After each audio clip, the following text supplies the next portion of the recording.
Hello സുഹൃത്തുക്കളെ, അസ്സലാമു അലൈക്കും. നമ്മളിപ്പോൾ ഇന്ന് ശനിയാഴ്ച ഏകദേശം ഉച്ചയ്ക്ക് 2 മണി മധ്യാഹ്ന സമയം കഴിഞ്ഞൊരു നിമിഷത്തിലാണ് നമ്മളിപ്പോൾ കാസർഗോഡ് കുണിയയുടെ ക്യാമ്പ് സൈറ്റിലേക്ക് ഇങ്ങനെ പോയിക്കൊണ്ടിരിക്കുന്നത് കേട്ടോ. അതിൻ്റെ പുറം ഭാഗമാണ്. ഒരുപാട് ആളുകൾ ക്യാമ്പ് സൈറ്റിലേക്ക് പോകുന്നവരുണ്ട്, വരുന്നവരുണ്ട്. അപ്പോൾ നമ്മൾ ക്യാമ്പ് സൈറ്റിലേക്ക് പോകുന്ന ഒരു മനോഹരമായ കാഴ്ചയാണ് നമ്മൾ ഇവിടുന്ന് കണ്ടുകൊണ്ടിരിക്കുന്നത്. ഏകദേശം മധ്യാഹ്ന സമയം കഴിഞ്ഞ് 2 മണി സമയം കഴിഞ്ഞ ആ ഒരു സമയത്താണ് ഇപ്പോൾ നമ്മൾ നിൽക്കുന്നത്. ഈ സമയത്തും ഈ നട്ടുച്ച സമയത്തും ക്യാമ്പിലേക്ക് കയറാൻ വേണ്ടിയിട്ട് ആളുകളുടെ തിക്കും തിരക്കുമാണ് ക്യാമ്പ് സൈറ്റിൻ്റെ എൻട്രിയിൽ നിന്ന് നമുക്ക് കാണാൻ കഴിയുന്നത്. ഇവിടെ ക്യാമ്പിന് രജിസ്റ്റർ ചെയ്തവർ മാത്രമേ ഉള്ളിലേക്ക് ഇവിടെ വളണ്ടിയർമാർ കടത്തുക, അല്ലാത്തവർ പുറത്ത് നിൽക്കല്ലാതെ വേറെ കോലല്ല കേട്ടോ. അപ്പോൾ അങ്ങനെ ക്യാമ്പിൽ രജിസ്റ്റർ ചെയ്യാത്ത ഒരുപാട് നിസ്സഹായമായി നിൽക്കുന്ന ആളുകളെയാണ് നമ്മൾ ഇവിടുന്ന് കണ്ടുകൊണ്ടിരിക്കുന്നത്. ഇതിൻ്റെ സൈഡ് ഭാഗത്തും അതിൻ്റെ കവാടമാണ് കേട്ടോ, നമ്മളുടെ സമസ്തയുടെ 100ാം വാർഷികത്തിൻ്റെ എൻട്രി കവാടമാണ് നമ്മളിപ്പോൾ അവിടുന്ന് കണ്ടുകൊണ്ടിരിക്കുന്നത്. അപ്പോൾ ഒരുപാട് ആളുകൾ ഇവിടുന്ന് എൻട്രിയിലേക്ക് കടക്കാൻ കഴിയാതെ ഇവിടെ നിൽക്കുന്നുണ്ട്. അപ്പോൾ രജിസ്റ്റർ ചെയ്തവർക്ക് മാത്രമേ ഉള്ളൂ ഇതിൻ്റെ ഉള്ളിലേക്ക് പ്രവേശനം അലൗഡ് ഉള്ളൂ കേട്ടോ. അല്ലാത്തവർ അവിടെ നിൽക്കുക, അതല്ലെങ്കിൽ പുറത്ത് പോവുക.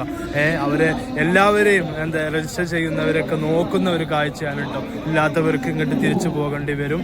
അങ്ങനെയാണ്. അപ്പോൾ നമ്മൾ ഉള്ളിലേക്ക് പോവുക, നമുക്ക് രജിസ്റ്റർ ഉണ്ട്. അപ്പോൾ അതുകൊണ്ട് നമ്മളിപ്പോൾ പോവുകയാണ് കേട്ടോ.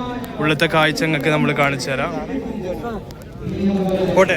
അപ്പോൾ നമ്മൾ രജിസ്റ്റർ ചെയ്തതിന് ഉള്ളിലേക്ക് നമ്മൾ കടന്നു കേട്ടോ. കാരണം നമ്മൾ മുമ്പ് രജിസ്റ്റർ ചെയ്തതാണ്. രജിസ്റ്റർ ചെയ്യാത്ത ഒരുപാട് ആളുകൾ ഇവിടെ നിൽക്കുന്നുണ്ട് കേട്ടോ. ഇവർക്ക് ഈ പ്രഭാഷണമൊന്നും കേൾക്കാൻ കഴിയാതെ നിസ്സഹായമായി നിൽക്കുന്ന ആളുകളാണ് ഇവിടെ ഉള്ളത്. അപ്പോൾ നമ്മൾ അതിൻ്റെ ഉള്ളിലേക്കാണ് പ്രവേശിക്കുന്നത്. അപ്പോൾ എന്തെന്നില്ലാത്ത മക്കളെ, വളരെയധികം അത്ഭുതപ്പെട്ട് പോകുന്ന കോലത്തിലാണ് നമ്മളുടെ സമസ്തയുടെ 100ാം വാർഷികത്തിൻ്റെ ക്യാമ്പ് സൈറ്റ് ഈ നട്ടുച്ച നേരത്ത് ഞാൻ നിങ്ങളുമായി പങ്കുവെക്കുന്നത്. മനോഹരമായ ഒരു ടെൻ്റാണ് കേട്ടോ. നമ്മളൊക്കെ ഹജ്ജിന് പോകുമ്പോൾ മിനയിലൊക്കെ രാപ്പാർക്കുമല്ലോ എന്നതുപോലത്തെ മനോഹരമായ അതിൻ്റെ ഒരു മോഡൽ ടെൻ്റാണ് നമ്മൾ 100ാം വാർഷികത്തിൽ നിന്ന് കുണിയയുടെ മണ്ണിൽ നിന്ന് നമ്മൾ കണ്ടുകൊണ്ടിരിക്കുന്നത്. ഈ കാണുന്നതാണ് കേട്ടോ ടെൻ്റ്. കുണിയയുടെ ആ എൻട്രി കവാടത്തിൻ്റെ മുമ്പിൽ, ക്യാമ്പ് സൈറ്റിൻ്റെ മുമ്പിൽ ഒരുപാട് ആളുകൾ തിക്കും തിരക്കുമായി നിൽക്കുന്ന ഒരു കാഴ്ചയാണ് നമ്മൾ കാണുന്നത്.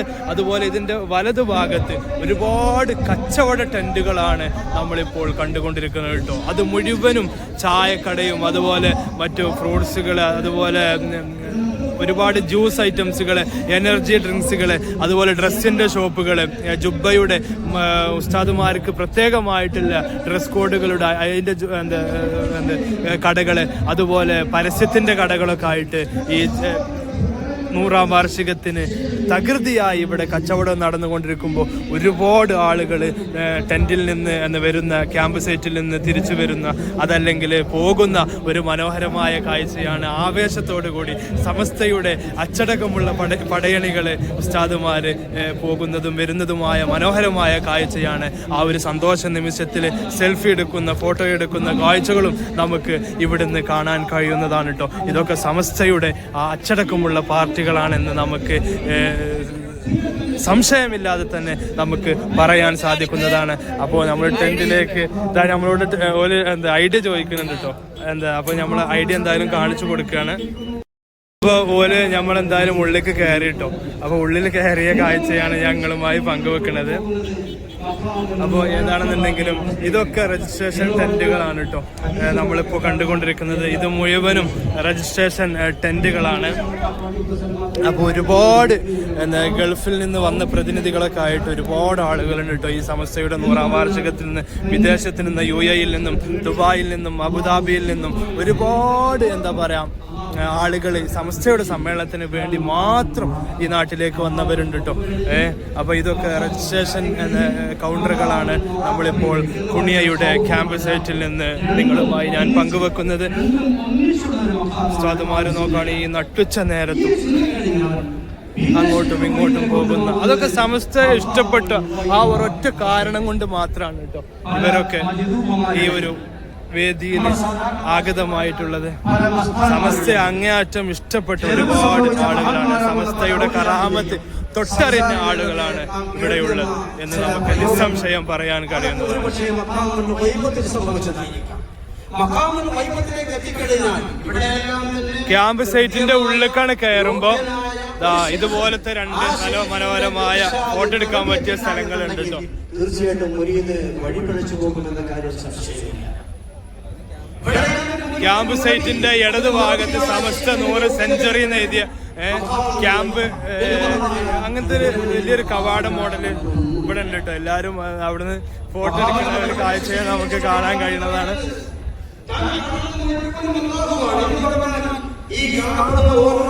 അപ്പൊ ഇവിടെ ഒരുപാട് ആംബുലൻസ് സർവീസും ഇവിടെ ലഭ്യമാണ് കേട്ടോ.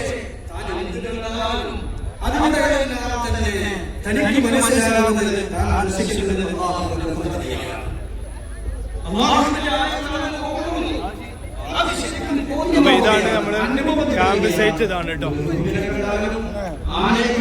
ഒരുപാട് മുതഅല്ലിമീങ്ങൾ ഇവിടെ ഉണ്ട് കേട്ടോ.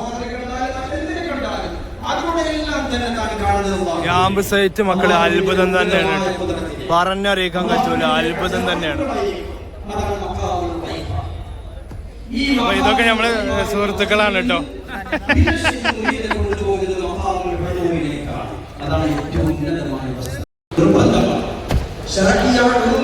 ഒരു ശരിയായ ഒരു പരമ്പര എന്നത് അത്യാവശ്യമാണ്. സമയം പരിമിതമായിക്കൊണ്ട് ഞാൻ ചുരുക്കട്ടെ. ശൈഖ് തബറുക്ക് ഞാൻ പറഞ്ഞിട്ടുണ്ട്. മൂന്നാമത്തേത് ശൈഖ് തർഖിയ. മഹാന്മാരാകുന്ന പല ഇമാമുമാരുടെ ചരിത്രത്തിൽ കാണാം. ഒരു ശൈഖിന്റെ ഒരു വലിയന്റെ മജ്ലിസിലേക്ക് ഒരു ഫാസിഖായ വ്യക്തി കടന്നു വന്നു. ആ ശൈഖൊന്ന് ആ വലിയൊന്ന് ആ ഫാസിഖിലേക്ക് നോക്കി, ഒന്നും സംസാരിച്ചിട്ടുണ്ട്. ആ ഒറ്റ നോട്ടം കൊണ്ട് തന്നെ ഈ ഫാസിഖായ ആ ഒറ്റ നോട്ടം കൊണ്ട് തന്നെ ആ മജ്ലിസിലേക്ക് ഒന്ന് വന്നേ കൊണ്ട് അതുകൊണ്ട് മഹാനായ ഹൗസലാദവിന് ലഭിച്ച ഇൽഹാമായി ഇഷ്ഫായി മഹാനവരകൾ തന്റെ മുരീദന്മാരോട് പറഞ്ഞു, ഒരു ഭാഗത്ത് പുരുഷന്മാർ, ഒരു ഭാഗത്ത് സ്ത്രീകൾ. ഈ ആളുകളെ ഒരുമിച്ച് കൂട്ടി ബഹുമാനപ്പെട്ട ശൈഖവരകൾ അവരിലേക്ക് നിന്ന് നോക്കി. ആ നോക്കിയതോടുകൂടി ഫെസ്റ്റുകൊണ്ടും മോശമായ സ്വഭാവങ്ങളെ കൊണ്ടും വലിയ സുമസ്തന്മാരുടെ ഹൃദയങ്ങൾ തങ്കരൂപത്തിലായിക്കൊണ്ട് മാറി ഏറ്റവും ഉന്നതമായ അവസ്ഥയിലേക്ക് എത്തി എന്ന് ചരിത്രത്തിന്റെ കിതാബുകളിൽ, തസൂഫിലെ കിതാബുകളിൽ കാണാം. ഇതാണ് ശൈഖ് തർഖിയ. ഏറ്റവും പ്രധാനമായി ശൈഖ് തർഖിയ സമാനമായ ഇൽമുള്ളവനായിരിക്കണം. ബഹുമാനപ്പെട്ടവർ അൽ-ജവാഖീത് വൽ ജവാഹിർ വിശദീകരിക്കുന്നതിന്റെ കാരണം തന്റെ മുന്നിലുള്ള, തന്റെ കയ്യിൽ ഏൽപ്പിക്കപ്പെടുന്ന, താൻ ഏറ്റെടുക്കുന്ന മുരീദ്, ഈ മുരീദിന്റെ ഓരോ ഹറക്കാത്ത്, സകരാത്തുകൾ, ഓരോ വിഷയങ്ങളും, ആ വിഷയങ്ങളെല്ലാം തന്നെ ശർഈയായ കാര്യങ്ങൾ ഈ മുരീദിനെ നിർദ്ദേശിക്കേണ്ടി വരും. നമ്മുടെ ഹലാലുകള്, ഹറാമുകള്, മക്റൂഹുകള്, മന്ദൂബുകള് അതിന് യഥാർത്ഥ സ്ഥാനത്ത് യഥാർത്ഥ വിധിയോടുകൂടി തന്നെ മനസ്സിലാക്കാനുള്ള കഴിവ് ശൈഖിനുണ്ടായിരിക്കണം. അതല്ലെങ്കിൽ ഈ ശൈഖ് മുഖേന മുരീദ് പഠിച്ചു.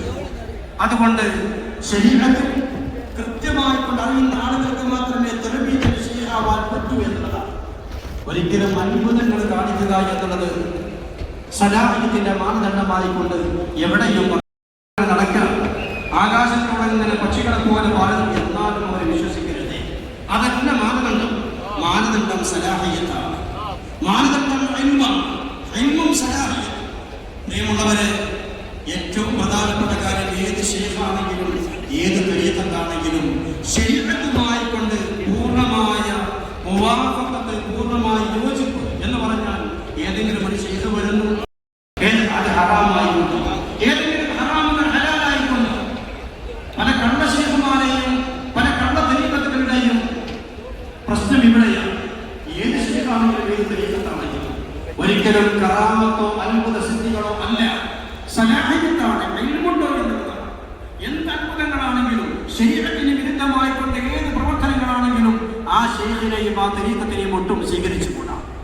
പല തരീഖത്തുകളെ കുറിച്ചും ബഹുമാനപ്പെട്ട സമസ്ത കേരള ജമിയത്തുലമ തീരുമാനമെടുത്തിട്ടുണ്ട്. ഞാൻ ചുരുക്കി പറയും. എന്താണ് തരീഖത്തിന്റെ പ്രശ്നം?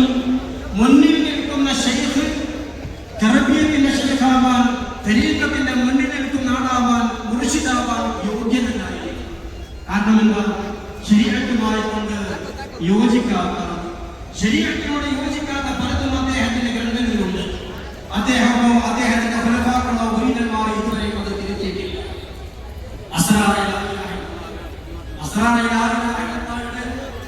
പഴയ കോപ്പി അതിന്റെ 14-ാമത്തെ പേജ് പറയുന്നുണ്ട്, ആയേ മുസൽമാനോं को शिर्क से रोका